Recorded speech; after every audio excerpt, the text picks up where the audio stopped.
నిన్న కోమటిరెడ్డి రాజగోపాల్ రెడ్డి మాట్లాడిన మాటలు సంచలనంగా మారినాయి. అయితే అందరూ ఒక అడ్వైజ్ చేస్తుంది ఏంటంటే, కేవలం అది మునుగోడు కాన్స్టిట్యున్సీ వరకే కాదు, మిగతా యావత్ తెలంగాణ రాష్ట్రం అంతటికి కూడా ఈ కండిషన్స్నే వర్తింపజేయాలి, తనకు రిప్రజెంటేషన్ ఇవ్వాలి ప్రభుత్వానికి అని కోరుతున్నారు. నిజమే, మంచి నిర్ణయం తీసుకున్నాడు ఎమ్మెల్యే కోమటి రాజగోపాల్ రెడ్డి.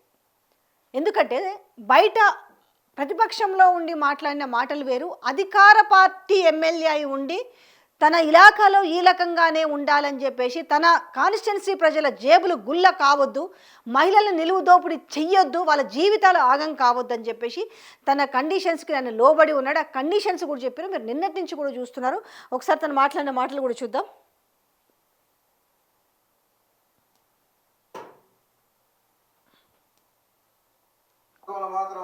నేను మాత్రం ఎట్టి పరిస్థితుల్లో నేను నడవలేను. నాకు ఈ పదవి ఉన్నా లేకున్నా పదవి ముఖ్యం కాదు, నాకు ప్రజల ఆరోగ్యం ముఖ్యం, ప్రజల ప్రాణాలు ముఖ్యం. టెండర్ లేచి వైన్ షాప్ వాళ్ళకి ఏం చెప్తున్నామంటే, మీరు టెండర్ వేయదలుచుకుంటే వైన్ షాప్ల పక్కన పర్మిట్ రూమ్ అని ఉంటుంది, అది మా డే టైంలో తాగుతున్నారు. అక్కడ అందరు చుట్టుపక్కల ప్రాంతాల అందరికీ ప్రాబ్లమ్స్ అవుతున్నాయి. అక్కడ పర్మిట్ రూమ్ అనేది ఉండదు, మా ముంగోడులో మీరు నడవలేమని చెప్పినాం. అలౌ చేయండి. నేను ఎమ్మెల్యేగా ఉన్నంత వరకు ప్రజల ప్రాణాలు, ప్రజల ఆరోగ్యమే నాకు. నేను ఎమ్మెల్యే ఉన్నంత వరకు మాత్రం నాకు ప్రజల ప్రాణాలే ముఖ్యం అనేసి ఆయన ఖరాఖండిగా తేల్చి చెప్పిండు. దీన్ని ప్రతి ఒక్క ఎమ్మెల్యే కూడా కనీసం ఆయన చెప్తున్న మాటల్ని పెడచెవిన పెట్టకుండా మిగతా ఎమ్మెల్యేలు కూడా ఆయన బాటలో ఆదర్శవంతంగా ఉంటే మంచిగా ఉంటుంది. మాకెందుకులే, మేము ఇట్లా అవ్వడం వల్ల మాకు రేపు నిధులు రావు, లేకపోతే మాకు ఇంకేమన్నా రావు అనే దానికంటే కూడా ఈరోజు ఏదైతే ఈరోజు మొత్తం ఓవరాల్గా ప్రజలందరూ కూడా యావత్ తెలంగాణ సమాజం ఈరోజు కోమటిరెడ్డి రాజగోపాల్ రెడ్డిని ప్రశంసిస్తుంది. చాలా మంచి నిర్ణయం తీసుకున్నాడు.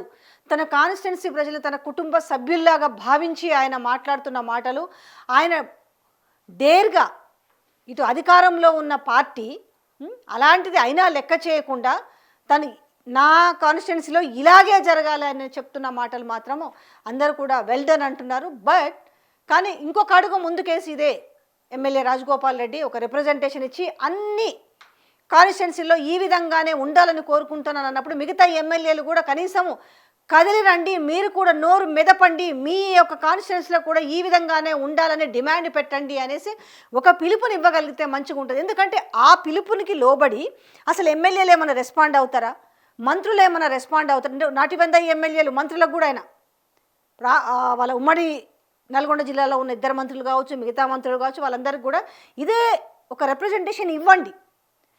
ఈరోజు మొత్తం మనకు గణాంకాలు చెప్తున్నాయి. ఈరోజు ఓవరాల్గా మొత్తం కిడ్నీలు పాడై ఎదురు చూస్తున్నారు డయాలసిస్ పేషెంట్లు. కానీ ఈరోజు లెక్కలు తెప్పించుకొని డయాలసిస్ సెంటర్లు పెంచడం కాదు, అసలు ఎందుకు కిడ్నీ బాధితులు ఎందుకు పెరుగుతున్నారు, ఎందువల్ల? మెయిన్ అయితే లిక్కరే కదా, ఇష్టారాజ్యంగా లిక్కర్ నడుస్తుంది, బెల్ట్ షాప్లు. సో ఈరోజు ఆ లిక్కర్ వల్ల ఈరోజు అందరూ కూడా ప్రాణాలు కోల్పోతున్న పరిస్థితి కనపడుతుంది. హెల్త్లు ఖరాబ్ చేసుకుని ముఖ్యంగా ఇదంతా కూడా కిడ్నీల మీద ఎఫెక్ట్ పడుతుంది. కిడ్నీలు దేనికోసమో ఫిల్టర్ చేస్తుంది, దాని కెపాసిటీ కూడా ఉంటుంది. ఇష్టం వచ్చినంత తాగి తాగి తాగి దానికి ఒక కెపాసిటీ మోసేంత వరకు మోస్తుంది తర్వాత.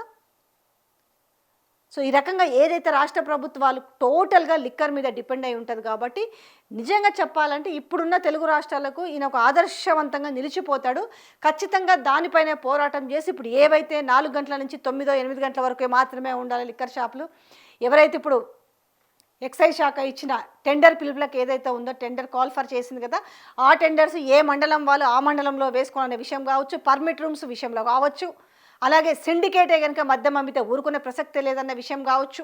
సో సిండికేట్ అయి మద్యం రేట్లు, ఎందుకంటే ఇది ఎక్కువ జరుగుతుంది ఈ దందా, దానిపైన కూడా ఏవైతే ముఖ్యమైన విషయాలు ఏవైతే ఉన్నాయో వాటిపైన ఫోకస్ చేసి మాట్లాడండి. వాటిని కనుక కనీసం ఆ మాత్రమన్న రాష్ట్ర వ్యాప్తంగా ఈ కండిషన్స్ కనుక అప్లై చేయగలిగితే డెఫినెట్గా కొంతలో కొంత మార్పు వచ్చే అవకాశం ఉంటుంది. ఈరోజు ఏమవుతుంది, పావులో పరకో సంపాదించి తీసుకొచ్చి ఆ మందుకే తగలబెట్టాల్సిన పరిస్థితి కనపడుతున్న నేపథ్యంలో కొంచెం ఒకటేసారి మార్పు రాకపోయినా స్టెప్ బై స్టెప్ ఆ మార్పు వచ్చే అవకాశం ఉంటుంది. ఆ మార్పుకి పునాది వేసిన వాడు కోమటిరెడ్డి రాజగోపాల్ రెడ్డి అవుతుంది. అదే బాటలో మిగతా ఎమ్మెల్యేలకు పిలుపునివ్వాలి. వాళ్ళు వస్తారా లేరా, వాళ్ళ విఘ్నతకు వదిలేయాలి. కనీసం మీరు ఆ పిలుపునివ్వడము, మీరు ఒక రిప్రజెంటేషన్ ఇవ్వడం మాత్రము చేయగలిగితే ఇంకా బాగుంటుందనేసి తెలంగాణ ప్రజానికం కోరుకుంటుంది.